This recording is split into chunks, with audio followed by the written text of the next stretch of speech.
The screen dissolves into a chaotic mess of symbols and colors, rendering the game unplayable.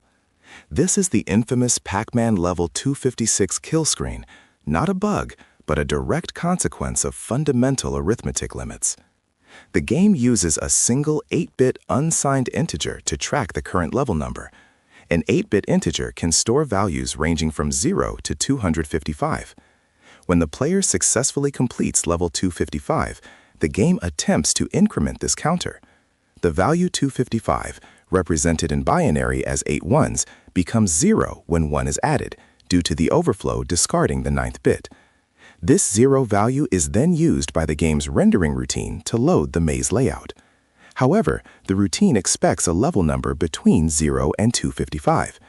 The resulting 0 index causes the game to incorrectly draw the maze, leading to the corrupted display and the unplayable half-screen.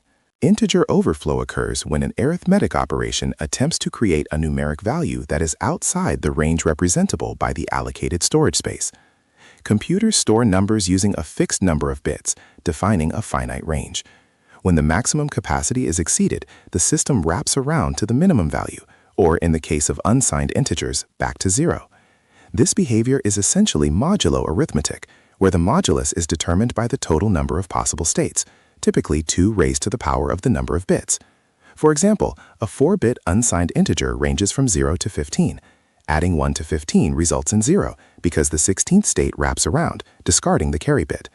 Understanding this fixed-width constraint is crucial for predicting system behavior under extreme conditions. The range of an integer is fundamentally determined by whether it is signed or unsigned. Unsigned integers utilize all bits to represent magnitude, maximizing the positive range, from 0 up to 2 raised to the power of n minus 1. Signed integers, however, reserve the most significant bit, the leftmost bit, to indicate the sign. Typically, the 2's complement representation is used for signed integers, allowing efficient arithmetic operations for both positive and negative numbers. In an n-bit 2's complement system, the range extends from negative 2 raised to the power of n minus 1 up to positive 2 raised to the power of n minus 1 minus 1. This means an 8-bit signed integer ranges from negative 128 to positive 127, significantly reducing the maximum positive value compared to its unsigned counterpart. The foundation of the Y2K38 problem lies in the Unix time standard, which measures time as the number of seconds elapsed since the Unix epoch. The epoch is defined as midnight coordinated universal time on January 1, 1970. This time value is stored in the time_t data type, historically implemented as a 32-bit signed integer on many operating systems and architectures, particularly those based on the Portable Operating System Interface standard. Each second increments this counter. Using a signed integer means the maximum positive value is 2 raised to the power of 31 minus 1. This maximum value represents the highest possible second count before the overflow event occurs, initiating the wraparound into negative territory. The choice of 32 bits was standard in the 1970s and 80s, offering sufficient range for the foreseeable future at that time, but failing to account for the longevity of the underlying architecture. The critical moment for the 32-bit Unix time counter is precisely 3 hours, 14 minutes, and 7 seconds past midnight Coordinated Universal Time on January 19, 2038. At this exact second, the counter reaches its maximum positive value of 2,147,483,647. The subsequent second increments the value, causing the most significant bit to flip from 0 to 1. Since this bit signifies the sign in 2's complement, the value instantly wraps around to the minimum negative value, negative 2,147,483,648. This negative number is interpreted by systems as a date in 1901, specifically December 13th. Systems relying on 32-bit time representations will experience catastrophic failure when the time suddenly jumps back to 1901. Critical infrastructure, including embedded systems, networking equipment, and legacy financial platforms, often use timestamps for scheduling, logging, and security validation.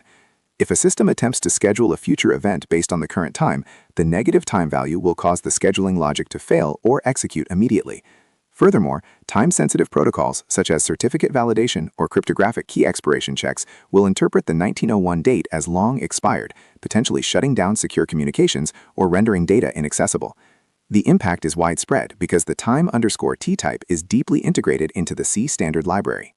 The primary mitigation strategy involves transitioning all systems to a 64-bit time representation. A 64-bit signed integer extends the maximum representable time to approximately 9.2 quintillion seconds. This range postpones the overflow event until the year 292 billion, a timescale far exceeding any practical human concern.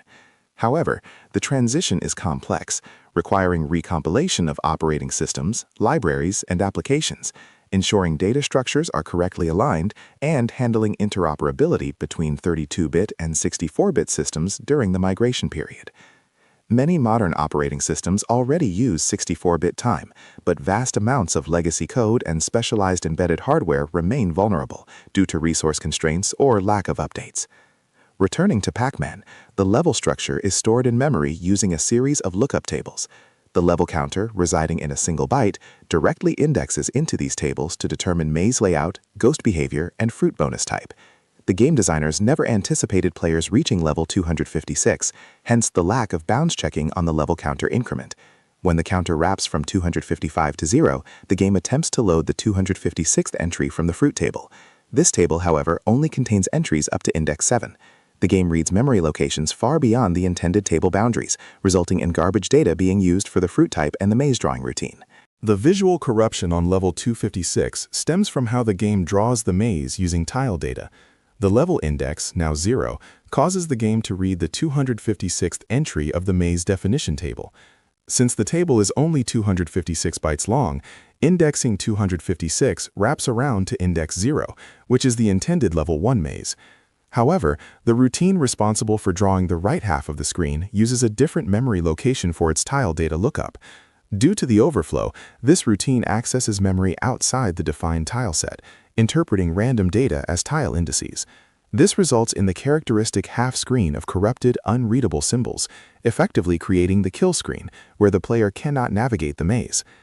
Integer overflow is not merely a source of glitches or date errors, it represents a critical security vulnerability.